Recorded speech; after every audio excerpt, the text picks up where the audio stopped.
Assalomu alaykum va rahmatullohi ta'ala va barakatuh. Inshaalloh ta'ala barchalarimiz inshaalloh mana payg'ambarimiz sollallohu alayhi vasallamning ro'zai muboraklaridan chiqib, ziyoratlarda qilib, endi yana ziyoratga ketyapmiz. G'amoma masjidi bor mana.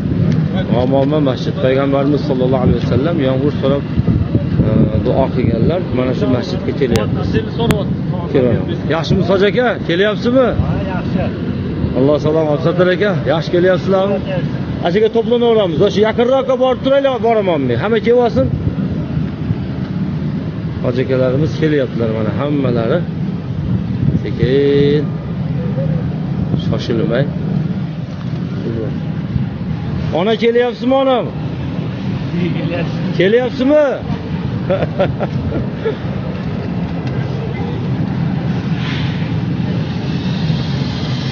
Yotgan jassadimiz G'amoma masjidi yonida-da yaqin.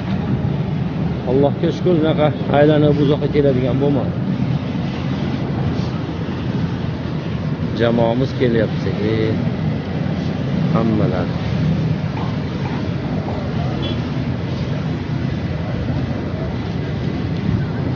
Kelyapsizlarmi? Hojiga kelyapsizlarmi? Alloh salom olsun. Hoji aka, kelyapsizmi? Sho'rajon. Hoji aka kelyapsizlar? Bo'ldi. Hoji bormi? Ha, mayli, sekin yuraveramiz, shashilishi yo'q. Bemalol, havo ham juda zo'r payt o'tib, salqin tushib qopti ancha. Juda zo'r payt chiqibmiz o'zi. Hali bunday aylanib ziyorat qilamiz. Bitta araba ana qilmabmiz hoji bo'lmga. Osonroq bo'ladi.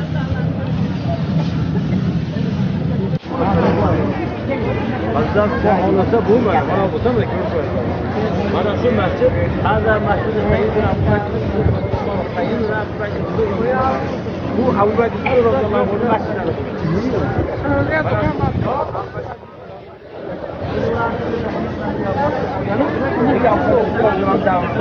Abu Bakr kim bo'lganlar?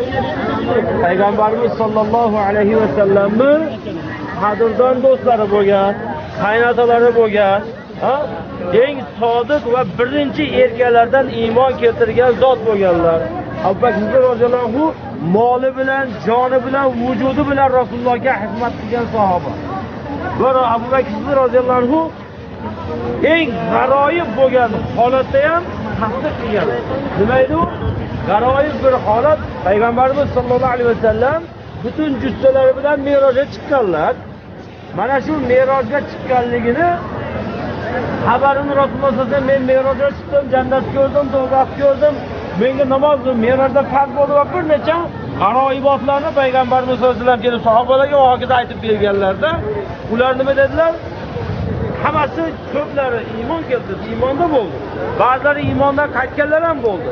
Lekin kofirlar Rasulullohni yana yolg'onchiga chiqarganlar ham bo'ldi, sallallohu alayhi vasallam. Yana shunda Abu Yahudilarni ba'zilar Abu Bakr roziyallohu anhu oldiga borgan ekanlar. Bu Abu Bakr Siddiq roziyallohu anhu oldilariga borib, nima dedilar? Seni birodaring Muhammad mana shunday bir kechada Quddusga bordim. Alloh bilan rozi aytdim. Va deb bir necha g'aroyibotlar aytganda aytdi desa, mana shu gapni meni birodarim Muhammad aytdimi sollallohu alayhi vasallam? Rasululloh aytdimi? Ha, agar Rasululloh bundan da g'aroyib narsa aytsa, men so'zsiz buni tasdiqlayman. Bu payg'ambarimiz sollallohu alayhi vasallam og'zidan chiqqan har bir gapi haqdir. U avval ham yolg'on gapirmagan, endi ham yolg'on gapirmaydi. Payg'ambarimiz aytgan bo'lsa, Rasululloh aytgan bo'lsa haq degan ekan.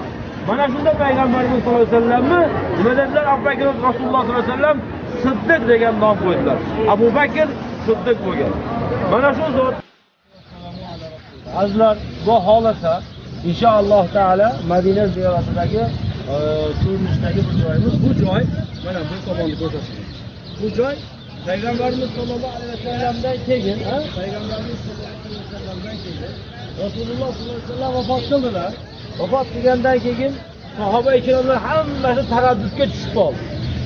Odamlar sarosima bo'lishdi. Payg'ambar ham o'ladimi degan narsa bo'ldi. Vaholanki payg'ambarimiz sollallohu alayhi vasallam ham bizdek inson edi. Vaqti olib keldi. Rasululloh akram sollallohu alayhi vasallam 63 yasharida o'zini xohishi bilan Alloh tabolak va taolo izn so'rashlikni, ya'ni Azroil alayhisalom izn so'radi. Jabroil alayhisalom kelib aytdilar. Izn so'rab olsam ruhingizni maylimi, xohlasangiz davra qiyomatgacha yashang. Xohlasangiz jon topshiring degan savol bilan biror bir payg'ambardan bu narsa bo'lmagan. Magar bizning payg'ambarimiz sollallohu alayhi vasallam hurmatlaridan mana shu savol bo'lgan. Va payg'ambarimiz sollallohu alayhi vasallam dunyodan oxiratga buni hikmatlardan bittasi. Hizmatlarimga yana amal qo'shilib qolmasin degan so'z ham bor. Shuna keldim. Bunlar payg'ambarimiz o'zlari vafot qildilar. Vafot qilgandan keyin sahoba ikromlar sarosimaga tushib qoldi. Payg'ambar ham o'ladi. Umar roziyallohu hattoki Amirul Mo'minin, ikkinchi xalifa bo'lgan. Umar roziyallohu ham taraddudga tushib qoldi. Nima dedi? Kim Muhammad o'ldi desa, kallasini to'qaman deb qilish ketadi. Shunaqa holatda aytadi. Kim Muhammad o'ldi desa, kallasini chopaman deb shunaqa sarosimaga tushib qoldi. Vaholanki Abu Bakr Siddiq roziyallohu anhu esa mahkam turgan ekanlar. Kim Allohga ibodat qilgan bo'lsa, Alloh tirikdir. Kim Muhammadga ibodat qilgan bo'lsa, Muhammad dunyoda vafot bo'ldilar.